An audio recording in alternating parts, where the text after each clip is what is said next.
Right. Oh, what you doing? Please. Here we are, look.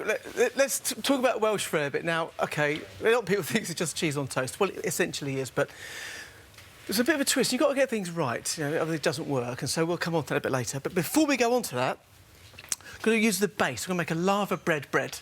Now, I just want to show you this first. This is laverbread, OK?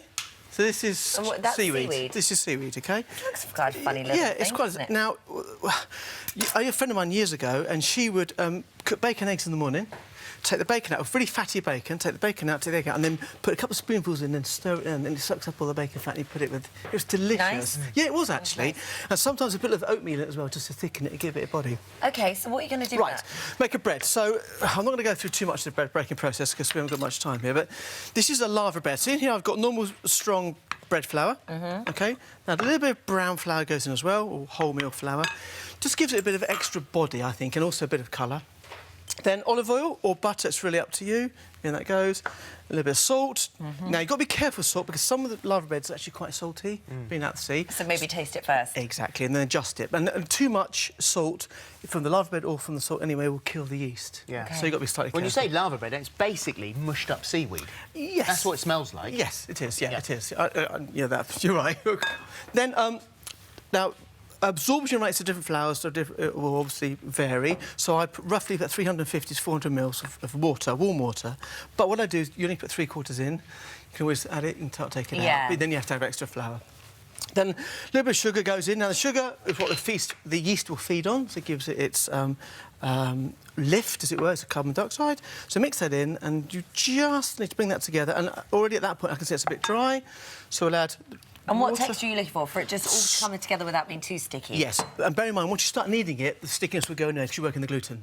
So it needs to be slightly sticky at the start. Then mix that together really well. And it needs to be quite a softish dough. Now, as I've said there, even there, you can just... See, that's quite soft there. And that's perfect, Yeah, but you keep mixing that and it will come together. OK? Then I add a little touch of vinegar in there as well to give it a flavour, and then the laverbread goes... Oh, that goes in last? That goes in last.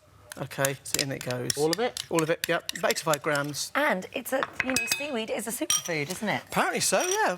I made a film once for this morning up in Scotland. Yeah, it's supposed to be full of so much goodness, so this is a good one. Do you know what? No, mix it up, and then I've let that prove for around about 15-20 minutes in a warm place, and this is what it comes out like. So you can see the laverbread in there. Yeah, you can. Now, just a quick thing about knocking bread back. Well, at this stage, you need to bring it back down and reprove it. Yeah. Okay? But when you say knock it back, you'll be quite careful. Don't go mad. It just literally needs to be collapsed very, very slightly. There's a bit of flour on there. Because that really is collapsing. Yeah, yeah. But then you still want that lovely sponginess. See that? Yeah. So don't really... No. So give it a little bit of a knead, like so. And when it loses its stickiness again, you're pretty much there. So fold that over and then up with a nice And then pop it into proof for how long? Into there, spread it out. Again, for about 25-35 minutes. Let it proof. Whack it in the oven. Hot oven, 200 degrees plus, 25 minutes. And it will end up this little beauty here. How beautiful. Oh, wow, there it is. There you go. So Mine's never going to... Now, Welsh Rarebit. So I've cut a slice of that bread. I've toasted it on one side. OK, so if you have both sides, it burns on the edge. Yeah. And make up the mix. So, cheeses. Here I've got quartz cheddar. Have a little taste, guys. There's the cheddar, there's the Caerphilly. Carefully. I had a little... Carefully. Hey! Yeah, it's an oldie, but it's a goodie. Are these both the same? Yeah, that's a quartz cheddar and that's a Caerphilly. There's little tiny crunchy bits in it, which is quite... And I think the Caerphilly mellows it as well, but also gives it a nicer texture.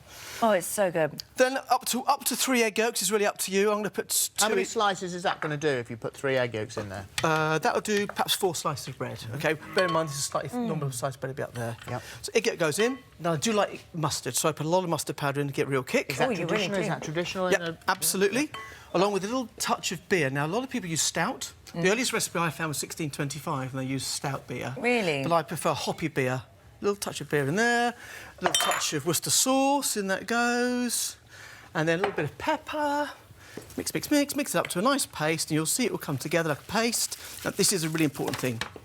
When you make this, you pile it onto the centre. Oh, that just looks so... And then you spread out to the edge, OK, like so, like you're laying concrete on bricks, always to the edge, like so. It's slightly domed, under a grill. And you put the top grill, let it brown, drop it down, let it set. OK? Because what will happen is the cheese will brown on top, but it won't cook on the inside. If you cook it too quickly, it runs everywhere. Let it set, give it a couple of minutes out of the oven, and then we'll come on to it in 1 second. Before we go to the recap, there is no recap, sorry. There is no recap. I'm so used to it. Then. This is laverbread here, laverbread butter. So a mix of seaweed butter. Yeah, into there like that. And what do you do with that?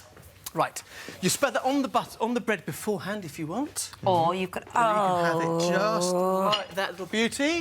I've got this here. Yeah, Phil, shall I cut it in quarters for you? There you go. And if you're being really professional, you could have a poached egg on top of one, and that makes it a buck rarebit. So you've got Welsh rarebit, and you also have a buck rarebit as well. Look at that. In honour of our Welsh brethren. Go on, do the honours. Hey, look at that. That is so yummy. I don't like the white, but No, you don't. I like the yellow. Sorry. But that just... But you can see what I mean? It just brings it together, so it's actually cooked. It's not too... I love it. Nice, nice and tasty. And actually, you can't chase seaweed at all, if that's what you're worried about and that's what's putting you off. I can't. It's a bit like salt. It's a background flavour. Yummy. You'd miss if it wasn't there. When would I Thank put the seaweed butter on it? Yeah, that goes... You can put it underneath before you put the rarebit on top. That's really up to you. Nice. Stunning, thank you. Thank you.